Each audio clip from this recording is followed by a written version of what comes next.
Hello everyone, welcome back to another video. उम्मीद करता हूँ आप सब लोग खैरियत से होंगे। तो जैसा कि लास्ट वाले व्लॉग में मैंने बताया था कि 2 गाड़ियाँ जो क्लियर हो गई हैं और आज फ्राइडे है, नेक्स्ट डे आज जो बाकी 4 गाड़ी हैं उनको क्लियर करवाना है। तो उसके लिए बस निकल हैं थोड़ी देर तक। जो पेपर वर्क था वो तो मैंने लास्ट वाली वीडियो में बता दिया था, तो ऐसी कोई बात नहीं थी जो मिसिंग हो। लेकिन हाँ, अगर आप जापान से मंगवा रहे हैं तो उधर क्या क्या चीज़ें रिक्वायर्ड हैं और उधर से क्या क्या चीज़ें आपने लेनी है वो मैं शायद बताना भूल गया था।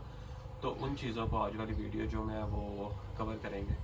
तो वीडियो स्टार्ट करने से पहले, बल्कि उधर जाने से पहले, कुछ चीज़ें वो मैंने गैरेज में लेके जानी थी। कुछ चीज़ें मैं कल ले गया था और कुछ चीज़ें भूल गया था। तो आज जो बाकी चीज़ें हैं वो रखते हैं गाड़ी में और फिर बस निकलते हैं। आज फ्राइडे भी है और नमाज़ वगैरह पढ़ते हैं, फिर इंशाल्लाह निकलते हैं। तो आए कुछ चीज़ें हैं वो रखते हैं गाड़ी में। जो जैक वगैरह थे और क्या स्पोर्ट वगैरह के लिए उनको चाहिए होता है वो रखते हैं उसमें।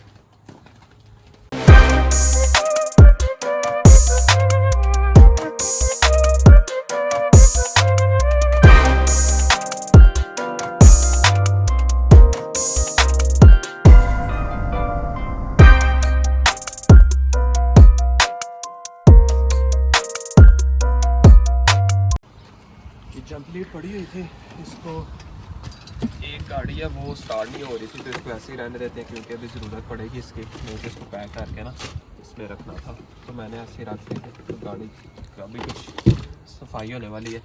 ये पेपर वर्क है आज की गाड़ियों के। तो मेनली आपको एक एक कॉपी करवानी होती है क्योंकि ये जो एक्सपोर्ट सर्टिफिकेट जो है फ़ॉरेन और इंग्लिश में, ये तो वो रख लेते हैं। तो बाकी जो डॉक्यूमेंट्स हैं वो आपको वापस दे देते हैं। तो जो वापस देते हैं वो हर गाड़ी में यूज़ हो जाते हैं। तो और क्या है, बाकी निकलते हैं, शूज़ वगैरह पहन लूँ और थोड़ा नाश्ता वगैरह करते हैं, फिर चलते हैं बाकी गाड़ियों की कलेक्शन के लिए। बल्कि टूल किट मैं भूल गया था, कल भी भूल गया था, अभी भी मैं भूलने लगा था। तो नाश्ता करने से पहले जो टूल किट है वो भी रख लेते हैं क्योंकि कल जो आपने देखा था गाड़ियों की जो स्प्रिंग है वो रिमूव हुए हैं। तो वो गैरेज में जाके ये एक्सल स्टैंड पे उनको लगा के तो ट्राई करेंगे खुद से, अगर स्प्रिंग लग जाए, नहीं तो फिर मैकेनिक के पास ही लेके जाना पड़ेगा। तो जो टूल किट है वो रखते हैं पहले।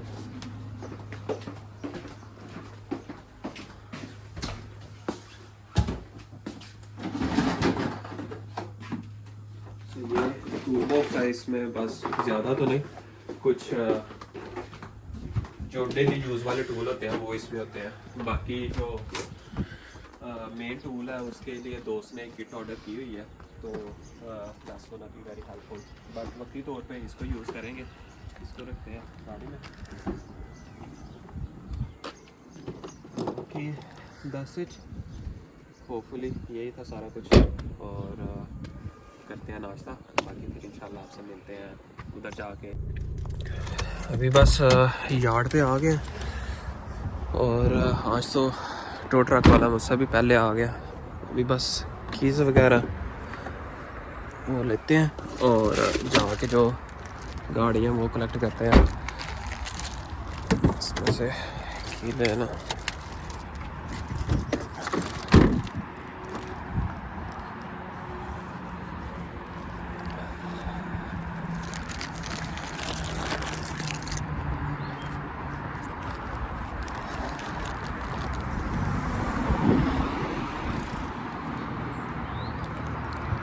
Hi man, how are you? All good. The bar is ready? Yeah, make them ready. I'll bring the cars. Okay. So ये इसको करता है रेडी, वो जो टी बार है इसका या जो भी से कहता है। मैं तब तक गाड़ियाँ बाहर लेके आता हूँ 2। ये गाड़ियाँ, इनमें से जो ब्लैक गाड़ी है ये तो स्टार्ट नहीं हो रही थी, तो इसको जंप लीड करके स्टार्ट करना पड़ेगा। अब तक एक एक्वा अभी ले जाते हैं और उसके बाद ये जो ब्लैक है इसको करते हैं। तो पहले मैं इसकी की जो है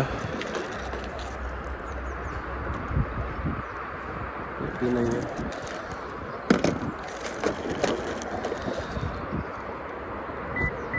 इसकी की है।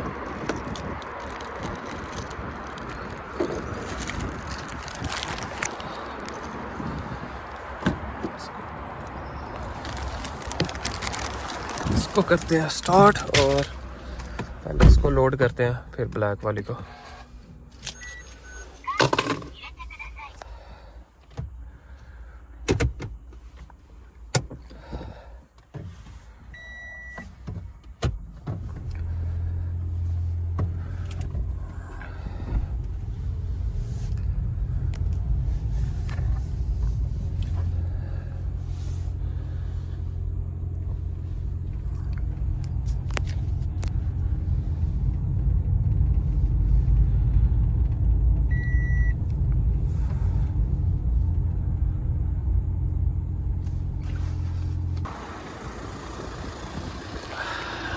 गैरेज से इनकी जो है VRT सेंटर लेके गए थे, उधर से इनकी नंबर प्लेट्स लग गई थी, तो अभी फिर वापस ले आए हैं। नंबर प्लेट वगैरह मैंने बनवाई तो नहीं है क्योंकि उधर स्केयर वाली नहीं बनती। इसकी जो बैक वाली शेप है ना, ये इधर गोल प्लेट अच्छी लगेगी, तो वो फिर बाद में किसी से बनवाएंगे। तो जो ऊपर वाली गाड़ी है उसकी तो बैटरी डेड है, नीचे वाली ठीक है। इसको करते हैं अंदर पार्क और ऊपर वाली को जंप लीड करना पड़ेगा। You remove this one, right? And I'll jump start the blue one. Yeah, you remove this one and I'll jump start this one. इसको भी ये रिमूव करेगा और इसी के साथ ही अगली जो ब्लू गाड़ी है उसको स्टार्ट करेंगे। फ्यूल इसमें भी पूरा पूरा ही, मुझे ये था रास्ते में बंद ना हो जाए, लेकिन थोड़ा सा फ्यूल है। तो इसको करते हैं रिवर्स।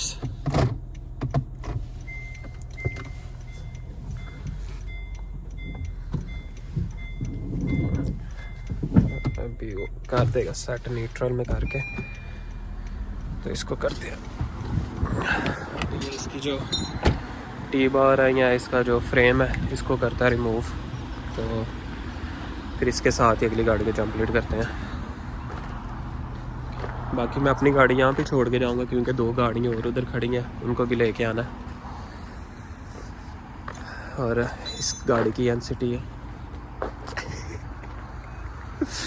रह गया एक टायर टायर रह गया एक, पूछ ला उन्होंने जो मानदा ही। He's saying he'll pay you 80 euro. John, you're also going empty, okay? You leave the car here, you're going back to the north point empty. I just give you 1 car, okay? He's so clever. He's so clever. He's fucking clever. 80 euro. Come on. No. You're going empty. Using the fuel and other things. Is that okay? I told I'll you. bring it, yeah. 80 euro. 100 euro. John 100. Fuck off. John, 80 euro. ये इनकी deal हो रही है। ये कहता है तुमने खाली वापस वहाँ पे जाना, तो 80 यूरो ले लो, लेकिन कह रहा है नहीं मैंने 100 ही लेना। So what's going with me now? That's no. You will bring his car. So Bring your car. Yeah, Yeah. 80 euro. Yeah, empty. yeah, but he's saying 80 euro. Huh? 80 euro. What a hope. I do the cheaper even at 100. चले इसकी जो गाड़ी है इसको करते हैं jump start और इन दोनों को पार करते हैं, फिर जो दूसरी बाकी 2 गाड़ियाँ खड़ी हैं उनको लेके आते हैं। तो अभी मुझे लगता है इसने ये अपने वाली गाड़ी जो है ये लेके जानी है। पेज केड़ा पेज भी तो दूसरा है ना, नहीं ये भाई नंबर प्लेट लगाएंगे ऐसे। चल ना ना लगा, प्लेट टुट जानी है।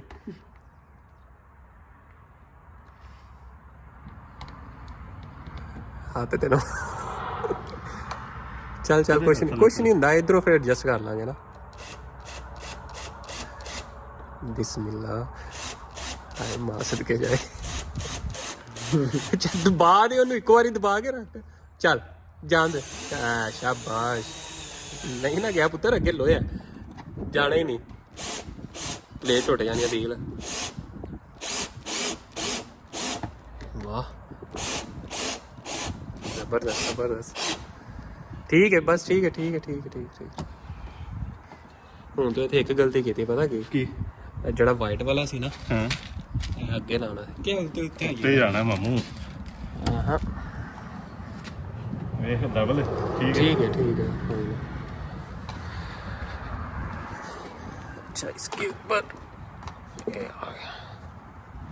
चलो ये गाड़ी इंस्पेक्शन के लिए जाएगी उस टो ट्रक पे, क्योंकि इसका नंबर ऑलरेडी लगा हुआ था। अब आयरलैंड में गाड़ी चलाने के लिए ज़रूरी होता है कि आपको इसकी इंस्पेक्शन करवानी पड़ती है कि गाड़ी रोड पे चलने के लिए ठीक है कि नहीं। तो ये अब लेके जाएगा इंस्पेक्शन के लिए, ये उधर छोड़ आएगा और जो बाकी 2 गाड़ियाँ वो वापस ले आऊँगा मैं।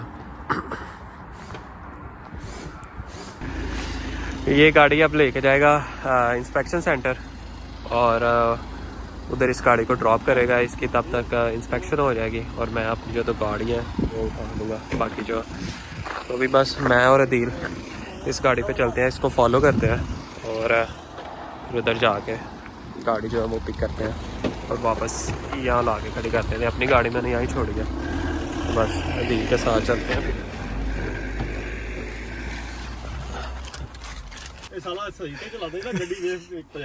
तेरी मैम 6000 की गड्डी पीछे 10,000 का टो ट्रक। 1000 ਦਾ ਟੂਲ ਟਰੱਕ 1000 ਦਾ ਨਹੀਂ 6000 ਦਾ ਵੇਚਣ ਦੇ ਆਈ ਲੈਣੇ। ਕਹਿੰਦਾ ਮੈਂ ਨਵਾਂ ਲੈ ਲਿਆ। ਲੈ ਲੈ ਤੂੰ।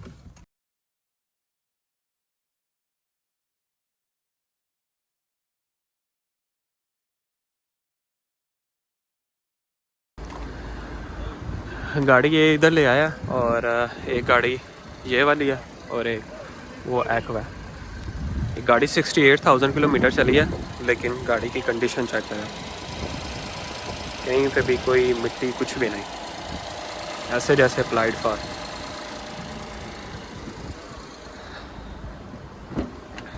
अंदर से भी ज़बरदस्त। इसके पास स्प्रिंग जो है वो रिमूव हुए हैं, लेकिन स्प्रिंग इसके डालेंगे बाद में मैकेनिक के पास लेके जाके। स्प्रिंग भी जो है इसके अंदर ही पड़े हुए हैं और बस ये वाली गाड़ी उतार के तो ये गाड़ी टो करनी है और ये वाली, तो इसकी मुझे लगता है 1-2 घंटा लगेगा इसको इसका टेस्ट होने में। नंबर प्लेट के बाद जो सेकंड प्रोसेस होता है इसका एनसीटी करवानी होती है।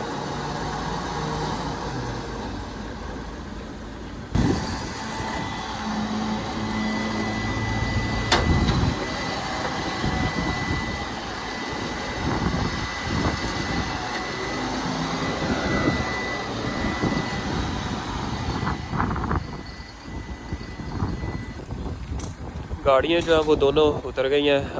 होंडा फिट जो है अंदर पार्क है, ये भी उतर गई है और वो भी वो पार्क है, लेकिन जो फोब है वो अभी अदील के पास है, तो वो आता है तो फिर गाड़ी अंदर पार्क करते हैं और इसको अभी पेमेंट करते हैं। तो बस यही था। कल तो मैंने आपको बता दिया था कल क्या सीन था, डॉक्यूमेंट्स कौन कौन से रिक्वायर्ड है, लेकिन आज मैं आपको इसकी कॉस्ट एक्चुअल एस्टिमेट आइडिया दे देता हूँ। फॉर एग्ज़ाम्पल अगर मैं इसकी एक्वा की बात करूँ तो ये मुझे पड़ी थी जापान से 2015 मॉडल, ये मुझे पड़ी थी 4,000 यूरो की। उसके बाद 1,000 यूरो इसका शिपिंग है, 5,000। उसके बाद फिर इसका कस्टम और इसकी वैट ऑलमोस्ट 1,500 यूरो वो कर लें, सो 5,500। और इसकी जो रजिस्ट्रेशन फ़ीस है आयरलैंड में वो मुझे पड़ी है 600 यूरो, सो ऑलमोस्ट 6,000 से 6,500 ये हो गया। और बाकी ये tow truck expense, NCT, road tax, छोटे मोटे एक्सपेंस जो है वो डाल के तो 7,000 बन जाता है।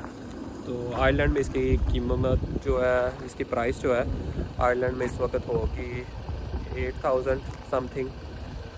ये चली भी कोई 70,000 से 80,000 किलोमीटर चली गई है। तो अगर आप एक गाड़ी मंगवा रहे हैं तो I don't think so it's worth it, क्योंकि इसमें रिस्क भी होता है और आपकी जो पेमेंट है वो भी 3 मंथ के लिए होल्ड पे होती है। तो अगर आप 3 मंथ के बाद 500 से 1,000 यूरो बचा रहे हैं तो my opinion it's not worth it. अगर आप कंटेनर मंगवा रहे हैं तो फिर आप कुछ पैसे बचा सकते हैं।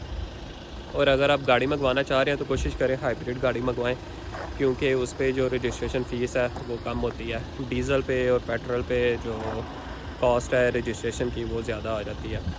तो ये जो एक्वा है इसकी 600 से 700 यूरो है और जो बिट्स खड़ी है हालांकि वो 1 लीटर है 1.0, ये 1.5 है वो 1.0 है, ये हाइब्रिड है वो नॉन हाइब्रिड है। उसकी जो मुझे रजिस्ट्रेशन पड़ी है वो 900 से 1000 यूरो के दरमियान है, एग्जैक्ट मुझे याद नहीं। और जो होंडा फिट आपने आगे देखी हैं उनकी जो रजिस्ट्रेशन कास्ट है वो भी कम ही है, 600 यूरो ऑलमोस्ट, वो भी 15 मॉडल है। तो दैसे ये हिडन कॉस्ट कह लें या जो कॉस्ट होती है वो जापान से आयरलैंड में आता है, तो ये गाड़ी की कॉस्ट बनती है।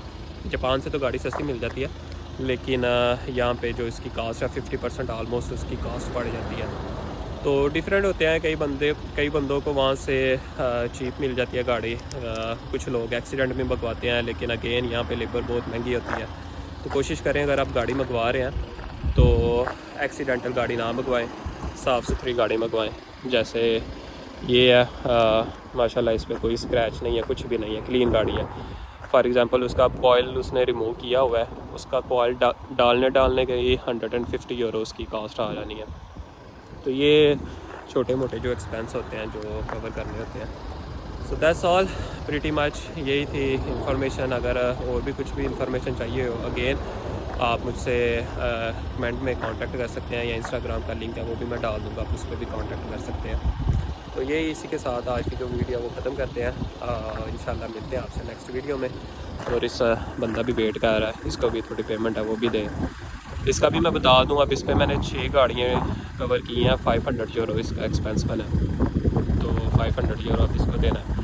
तो इसके साथ ही बस मिलते हैं इंशाल्लाह आपसे नेक्स्ट वीडियो में, तब तक के लिए अल्लाह हाफ़िज़।